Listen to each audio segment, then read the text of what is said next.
ക്രിസ്തുയേശുവിൽ എല്ലാ ശ്രോതാക്കൾക്കും ഒരിക്കൽ കൂടി സ്നേഹവന്ദനം.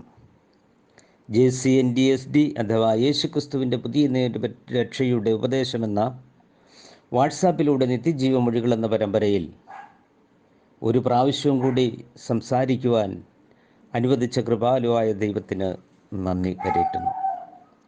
അവസരം നൽകിയ ബഹുമാന്യരായ അഡ്മിന്മാർക്കും എല്ലാ പ്രിയപ്പെട്ടവർക്കും വീണ്ടും വരുന്നവനായ യേശു ക്രിസ്തുവിൻ്റെ നാമത്തിൽ ഒരിക്കൽ കൂടി എൻ്റെ സ്നേഹവന്ദനം അറിയിക്കുന്നു. ഇന്ന് നാം തുടർന്നും ചിന്തിക്കുന്നത് അവൻ ആര് എന്ന വിഷയത്തെ ആസ്പദമാക്കിക്കൊണ്ടാണ്.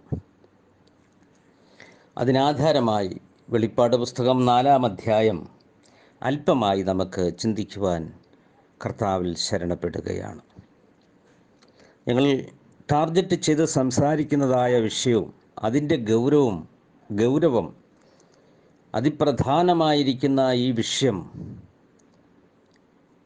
യഥാർത്ഥമായി ക്രിസ്തുവിനെ അറിയുക എന്നത് തന്നെയാണ്. ക്രിസ്തുവിനെ പരിജ്ഞാനത്തിൽ ധരിപ്പാൻ കഴിഞ്ഞില്ല എങ്കിൽ നശിച്ചു പോകുമെന്നുള്ളതായ കാര്യം വീണ്ടും ഓർമ്മപ്പെടുത്തുകയാണ്. അതുകൊണ്ടാണ് ഈ വിഷയത്തെ മാത്രം ആധാരമാക്കി ഞങ്ങൾ സംസാരിച്ച് വരുന്നത്. ദൈവവചനത്തിൽ അനേക വിഷയങ്ങൾ നിങ്ങൾ ഇന്നുവരെയും കേൾക്കാത്തതൊക്കെയുമുണ്ട്. എങ്കിലും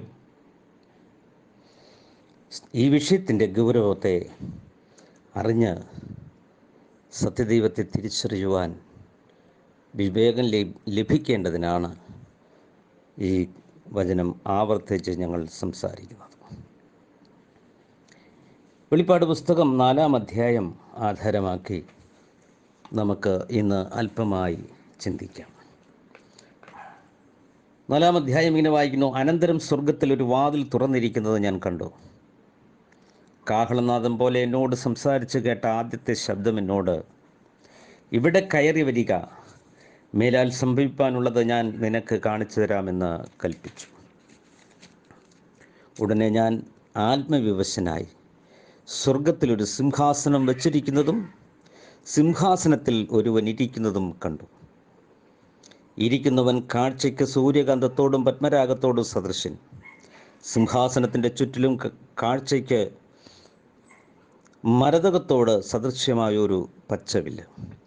സിംഹാസനത്തിൻ്റെ ചുറ്റിലും 24 സിംഹാസനം. വെള്ളയുടുപ്പ് ധരിച്ചുകൊണ്ട് സിംഹാസനത്തിൽ ഇരിക്കുന്ന 24 മൂപ്പന്മാർ, അവരുടെ തലയിൽ പൊൻകിരീടം. സിംഹാസനത്തിൽ നിന്ന് മിന്നലും നാദവും ഇടിമുടക്കവും പുറപ്പെടുന്നു. ദൈവത്തിൻ്റെ 7 ആത്മാക്കളായ 7 ദീപങ്ങൾ സിംഹാസനത്തിന് മുൻപിൽ ജ്വലിച്ചുകൊണ്ടിരിക്കുന്നു. സിംഹാസനത്തിൻ്റെ മുൻപിൽ പളുങ്കിനൊത്ത കണ്ണാടിക്കടൽ. സിംഹാസനത്തിൻ്റെ നടുവിലും സിംഹാസനത്തിൻ്റെ ചുറ്റിലും 4 ജീവികൾ. അവയ്ക്ക് മുൻപുറവും പിൻപുറവും കണ്ണ് നിറഞ്ഞിരിക്കുന്നു. 1-ാം ജീവി സിംഹത്തിന് സദൃശം, 2-ാം ജീവി കാളയ്ക്ക് സദൃശം, 3-ാം ജീവി മനുഷ്യനെ പോലെ മുഖമുള്ളത്, 4-ാം ജീവി പറക്കുന്ന കഴുകിന് സദൃശം. 4 ജീവികളും ഓരോന്നിനും 6 ചിറകുള്ളതായി ചുറ്റിലും അകത്തു കണ്ണ് നിറഞ്ഞിരുന്നു. ഇരിക്കുന്നവനും ഇരുന്നവനും വരുന്നവനായി സർവശക്തിയുള്ള കർത്താവായ ദൈവം പരിശുദ്ധൻ പരിശുദ്ധൻ പരിശുദ്ധൻ എന്ന് അവർ രാപ്പകൽ വിശ്രമം കൂടാതെ പറഞ്ഞുകൊണ്ടിരുന്നു. എന്നേക്കും ജീവിച്ചിരിക്കുന്നവനായി സിംഹാസനത്തിൽ ഇരിക്കുന്നവന് ആ ജീവികൾ മഹത്വവും ബഹുമാനവും സ്തോത്രവും കൊടുക്കുമ്പോഴൊക്കെയും 24 മൂപ്പന്മാരും സിംഹാസനത്തിൽ ഇരിക്കുന്നവൻ്റെ മുൻപിൽ വീണ് എന്നേക്കും ജീവിച്ചിരിക്കുന്നവനെ നമസ്കരിച്ചു. കർത്താവേ, നീ സർവവും സൃഷ്ടിച്ചവനും എല്ലാം നിൻ്റെ ഇഷ്ടം ഹേതുവായി ഉണ്ടായതും സൃഷ്ടിക്കപ്പെട്ടതുമാകയാൽ മഹത്വവും മാനവും ശക്തിയും കൈക്കൊള്ളുവാൻ യോഗ്യനെന്ന് പറഞ്ഞുകൊണ്ട് തങ്ങളുടെ കിരീടങ്ങളെ സിംഹാസനത്തിന് മുൻപിൽ ഇടും. പ്രിയരെ,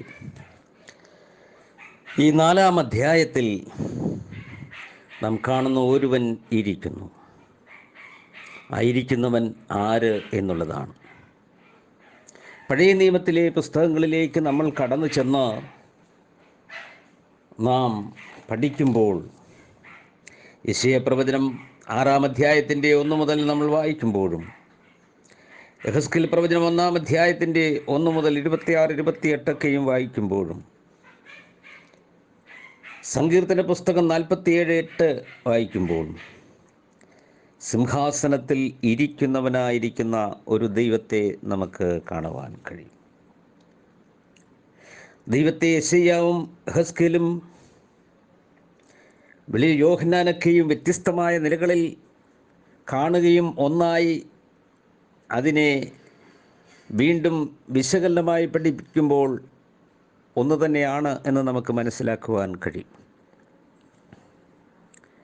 ഇവിടെ സിംഹാസനത്തിൽ ഇരിക്കുന്ന അവനെ കാണുമ്പോൾ അവൻ്റെ രൂപസാദൃശ്യം എന്താണ് എന്നെഴുതിയിട്ടുണ്ട്. എങ്ങനെയായിരിക്കുന്നു എന്നെഴുതിയിരിക്കുന്നു. ആ സിംഹാസനത്തിൻ്റെ ചുറ്റിൽ 24 സിംഹാസനവും വെള്ളധരിച്ചുകൊണ്ട് സിംഹാസനത്തിലിരിക്കുന്ന 24 മൂപ്പന്മാരും അവരുടെ തലയിൽ പൊൻകിരീടവും കാണാം.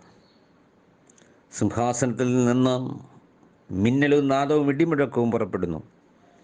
ദൈവത്തിൻ്റെ 7 ആത്മാക്കളായ 7 ദീപങ്ങൾ സിംഹാസനത്തിൻ്റെ മുൻപിൽ ജ്വലിച്ചുകൊണ്ടിരിക്കുന്നു. ദൈവത്തിൻ്റെ 7 ആത്മാവിനെക്കുറിച്ച് നമുക്ക് പഠിക്കേണ്ടതുണ്ട്. ഈ സിംഹാസനത്തിൻ്റെ മുൻപിൽ വളങ്കിടത്ത കടൽ, സിംഹാസനത്തിൻ്റെ നടുവിലും സിംഹാസനത്തിൻ്റെ ചുറ്റിലും 4 ജീവികൾ, അവയ്ക്ക് മുൻപുറവും പിൻപുറവും കണ്ണ് നിറഞ്ഞിരിക്കുന്നു. സ്തോത്രം. നമുക്ക് ദൂതന്മാരെക്കുറിച്ച് എഞ്ചിലോളജി ഒന്ന് പഠിക്കേണ്ടതും അത്യാവശ്യമുണ്ട്. കാരണം ആദി എന്താണ്, അനാദി എന്താണ്, അതിനുശേഷം അതിനു മുൻപ് എന്തായിരുന്നു, ആ കാലഘട്ടത്തിൽ ദൈവം എങ്ങനെയായിരുന്നു, അതുപോലെ ദൈവത്തിൻ്റെ സൃഷ്ടികൾ എന്തായിരുന്നു ദൈവിക നിയമങ്ങളെന്നൊക്കെ നമുക്ക് വിലയിരുത്തി ദൈവം വെളിപ്പെടുത്തിയത് നമുക്ക് ചിന്തിച്ച് പഠിക്കേണ്ടത് ആവശ്യമാണ്. ഇവിടെ 8-ാം വാക്യത്തിൽ 4 ജീവികളും ഓരോന്നിനും 6 ചിറകുള്ളതായി ചുറ്റിലും അകത്തും കണ്ണ് നിറഞ്ഞിരിക്കുന്നു. ഇവിടെ എഴുതിയിരിക്കുന്നു, ഇരിക്കുന്നവനും ഇരുന്നവനും വരുന്നവനുമായി സർവശക്തിയുള്ള കർത്താവായ ദൈവം പരിശുദ്ധൻ പരിശുദ്ധൻ പരിശുദ്ധൻ എന്ന് രാപ്പകൽ വിശ്രമം കൂടാതെ പറഞ്ഞുകൊണ്ടിരിക്കുന്നു. മറ്റൊരു ഭാഗത്ത് രാപ്പകൽ എന്ന് രേഖപ്പെടുത്തിയിട്ടില്ല. ഞാൻ ആ ഭാഗത്തേക്കും കൂടുതൽ ചിന്തയ്ക്ക് പോകുവാൻ ഞാനിപ്പോൾ താല്പര്യപ്പെടുന്നില്ല. ഒന്ന്, ഇരിക്കുന്നവനും ഇരുന്നവനും വരുന്നവനും ആരാണ്? അവനാണ് സിംഹാസനത്തിൽ ഇരിക്കുന്നത്. അവൻ സർവ്വതും സൃഷ്ടിച്ചവനാണ്. മാത്രമല്ല, സ്തോത്രം, ബഹുമാനവും മഹത്വവും ശക്തിയും ഒക്കെയും സ്തോത്രം കൈക്കൊള്ളുവാൻ യോഗ്യനാണ്. അപ്പോൾ സ്വർഗത്തെക്കുറിച്ച് ആത്മവിവശതയിലൂടെ യോഹന്നാൻ കാണുകയാണ്.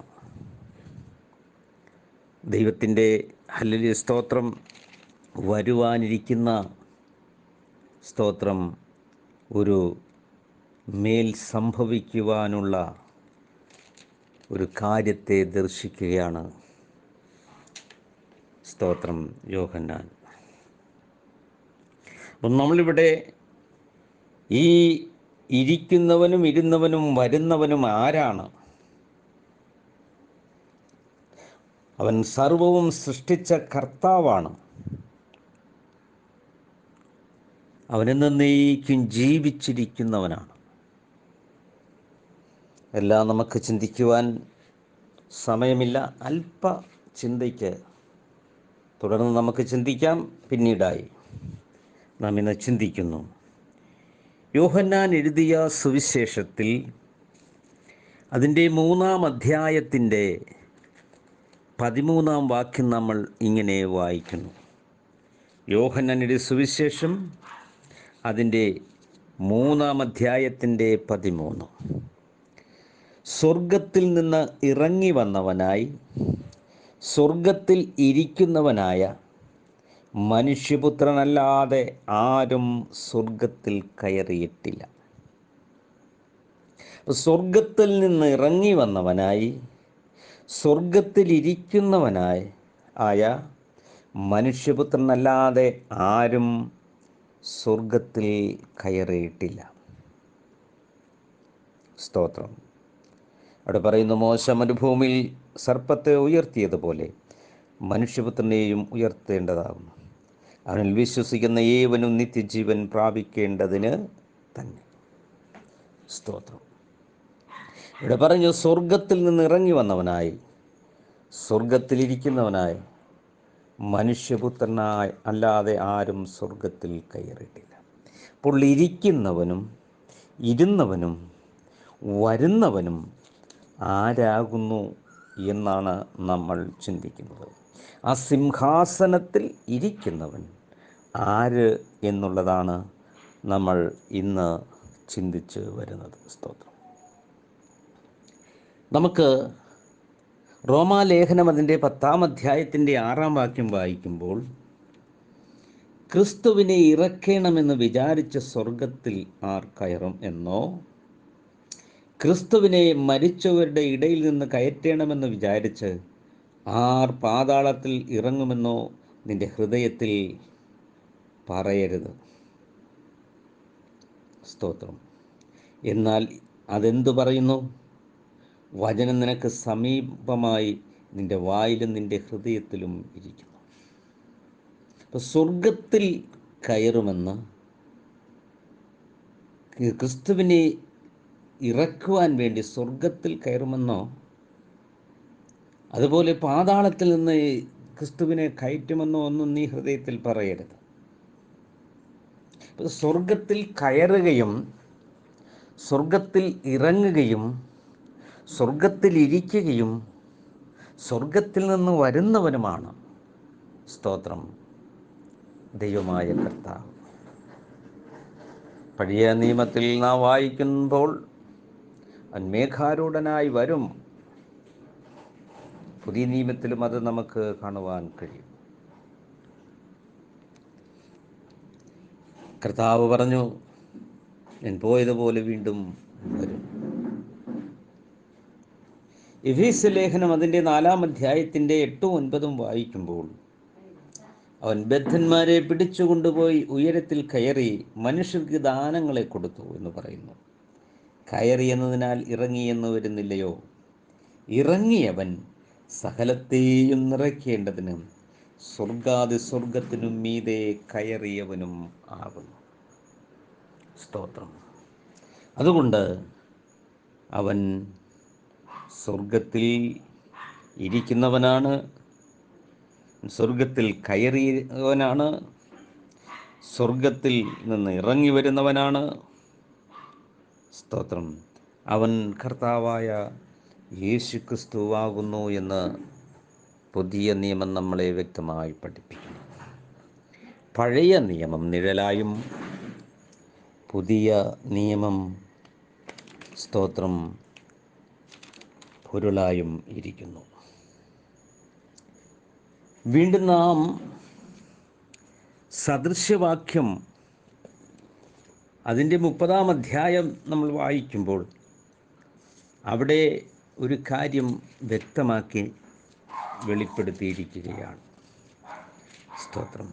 അപ്പോൾ ഈ സദൃശ്യവാക്യത്തിൽ അത്, സ്തോത്രം, രേഖപ്പെടുത്തിയിരിക്കുകയാണ്. 30-ാം അധ്യായത്തിൻ്റെ 3, 4, 5 വാക്യങ്ങളൊക്കെയും നമുക്ക് അത് വെളിപ്പെടുത്തി തന്നിരിക്കുന്നു. 4-ാം വാക്യം ഇങ്ങനെ വായിക്കുന്നു, സ്വർഗത്തിൽ കയറുകയും ഇറങ്ങി വരികയും ചെയ്തവനാർ. സ്വർഗത്തിൽ കയറുകയും ഇറങ്ങി വരികയും ചെയ്തവനാർ. കാറ്റിനെ തൻ്റെ മുഷ്ടിയിൽ പിടിച്ചടക്കിയവനാര്? വെള്ളങ്ങളെ വസ്ത്രത്തിൽ കെട്ടിയവനാർ? ഭൂമിയുടെ അറുതികളെയൊക്കെയും നിയമിച്ചവൻ ആർ? അവൻ്റെ പേരെന്ത്? അവൻ്റെ മകൻ്റെ പേരെന്ത് നിനക്കറിയാമോ? ദൈവത്തിൻ്റെ സകല വചനവും ശുദ്ധി ചെയ്തതാകുന്നു. തന്നിൽ ആശ്രയിക്കുന്നവർക്ക് അവൻ പരിച തന്നെ. അവൻ്റെ വചനത്തോട് നീയൊന്നും കൂട്ടരുത്. അവൻ നിന്നെ വിസ്തരിച്ചിട്ട് നീ കള്ളനാകുവാൻ ഇടവരരുത്. അപ്പോൾ സ്വർഗത്തിൽ കയറുകയും ഇറങ്ങി വരികയും ചെയ്തവനാരാണ്? കാറ്റിനെ തൻ്റെ മുഷ്ടിയിൽ പിടിച്ച് അടക്കിയവനാരാണ്? വെള്ളങ്ങളെ വസ്ത്രങ്ങളിൽ കെട്ടിയവനാരാണ്? ഭൂമിയുടെ അറുതികളെയൊക്കെയും നിയമിച്ചവനാരാണ്? അവൻ്റെ പേരെന്ത്? അവൻ്റെ മകൻ്റെ പേരെന്ത് നിനക്കറിയാമോ? സ്തോത്രം. ആരാണ്? കർത്താവായ യേശു ക്രിസ്തു. സ്തോത്രം. അവൻ ദൈവം നമ്മോട് കൂടെ എന്ന് അർത്ഥമുള്ളവനാണ്. ആദിയിൽ വചനമുണ്ടായിരുന്നു, വചനം ദൈവത്തോട്, വചനം ദൈവമായിരുന്നു. അവൻ മുഖാന്തരം സകലതും ഉളവായി, അവനെ കൂടാതെ ഒന്നും ഉളവായിട്ടില്ല. സ്തോത്രം. അതുകൊണ്ട് ദൈവജനവനാണ് സ്വർഗത്തിൽ നിന്നിറങ്ങി വന്നവൻ, സ്വർഗത്തിലിരിക്കുന്നവൻ, സ്വർഗത്തിലിരുന്നവൻ, ഇനി സ്വർഗത്തിൽ നിന്ന് വരുന്നവൻ. സ്തോത്രം. ഈ സത്യം നാം മനസ്സിലാക്കണമെന്ന് ഓർമ്മപ്പെടുത്തുകയാണ്. ഏകസത്യദൈവമായ നിന്നെയും നീ അയച്ചിരിക്കുന്ന യേശു ക്രിസ്തുവിനെയും അറിയുക. അതുകൊണ്ട് അവൻ്റെ പേരെന്ത്? അവൻ്റെ സ്തോത്രം മകൻ്റെ പേരെന്ത്? സ്തോത്രം. ഹല്ലേലൂയ. അവൻ്റെ പേര് എന്താണ്? എൻ്റെ മകൻ്റെ പേര് എന്താണ്?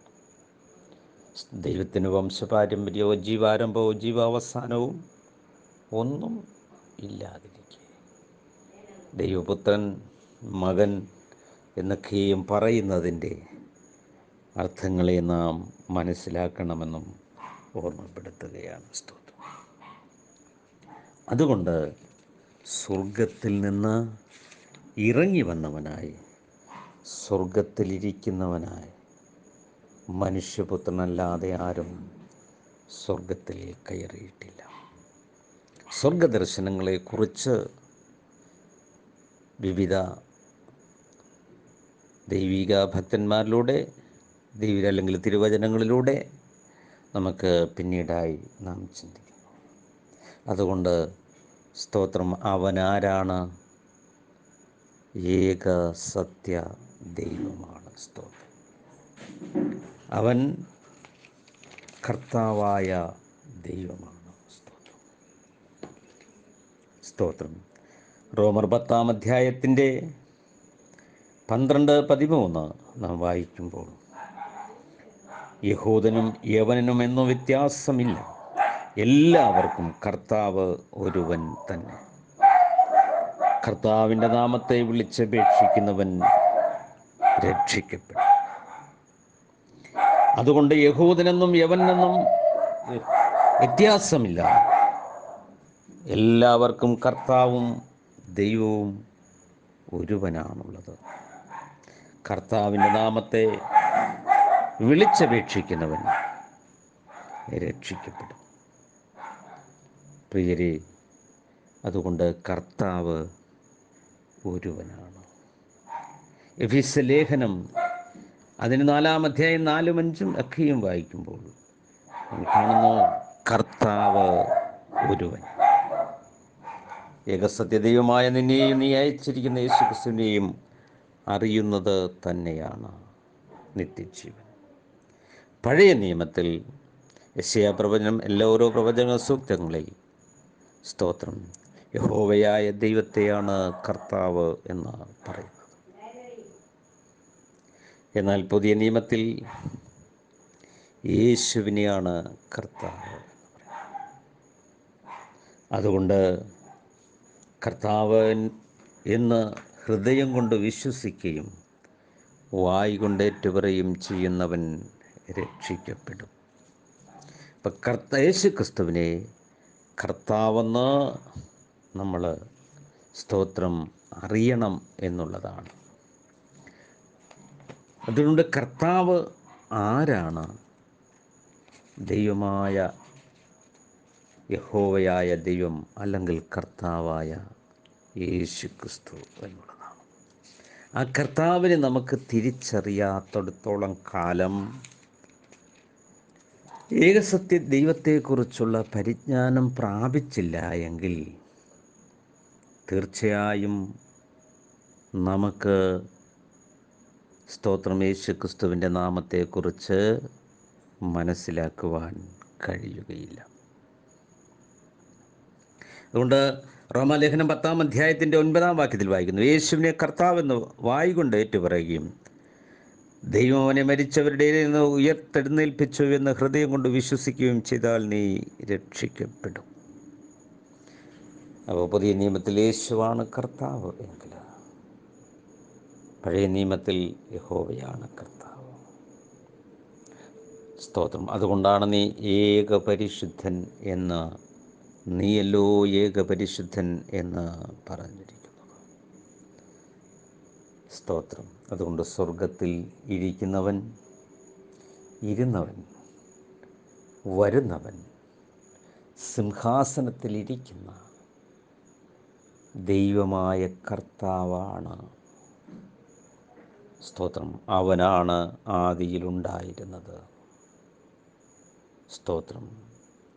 അവൻ മുഖാന്തരം സകലതും ഉളവായി, അവനെ കൂടാതെ ഒന്നും ഉളവായിട്ടില്ല. അതവനായിട്ടാണ്. സ്തോത്രം. അവൻ സകലത്തിൻ്റെയും സൃഷ്ടാവാണ്. അവൻ മഹാദൈവമാണ്. അവൻ സകലതും സൃഷ്ടിച്ച ദൈവമാണ്. അവൻ എല്ലാത്തിനും മീതെയുള്ള ദൈവമാണ്. അവൻ എല്ലാവരിലും ഇരിക്കുന്നവനാണ്. അവൻ എല്ലാവരിലും വ്യാപരിക്കുന്നവനാണ്. അവൻ എല്ലാവർക്കും ദൈവവും പിതാവുമായവൻ ഒരുവനായ ദൈവമാണ്. ആ ഏകസത്യ ദൈവത്തെ പരിശുദ്ധാത്മാവ് അപ്പോസ്തലന്മാരിൽ വന്നപ്പോൾ അവൻ തന്നെയാണ് യേശു ക്രിസ്തു എന്ന് മനസ്സിലാക്കിയത് കൊണ്ടാണ് സ്തോത്രമാർ കർത്താവായ യേശു ക്രിസ്തുവിൻ്റെ നാമത്തിൽ സ്നാനപ്പെടുത്തിയത്. അപ്പോസ്തലർ 2:38 പറയുന്നത് അതുകൊണ്ടാണ്. നിങ്ങൾ മാനസാന്തരപ്പെട്ട് നിങ്ങളുടെ പാപങ്ങളുടെ മോചനത്തിനായി ഓരോരുത്തരും യേശു ക്രിസ്തുവിൻ്റെ നാമത്തിൽ സ്നാനപ്പെടുവിൻ, എന്നാൽ നിങ്ങൾക്ക് പരിശുദ്ധാത്മാവ് ലഭിക്കും. ആ പരിശുദ്ധാത്മാവ് നിങ്ങളുടെ മേൽ വരുമ്പോൾ ഏക സത്യദൈവത്തെക്കുറിച്ച് നിങ്ങൾക്ക് വെളിപ്പെടുത്തും. ദൈവം ഒരുവൻ മാത്രം, ദൈവം ഏകൻ തന്നെ. ദൈവം നമ്മളെ ഈ വചനങ്ങളാൽ അനുഗ്രഹിക്കുമാറാകട്ടെ. ആമേൻ. God bless you. ജീസസ്. യേശുവേ നന്ദി, യേശുവേ നന്ദി, യേശുവേ.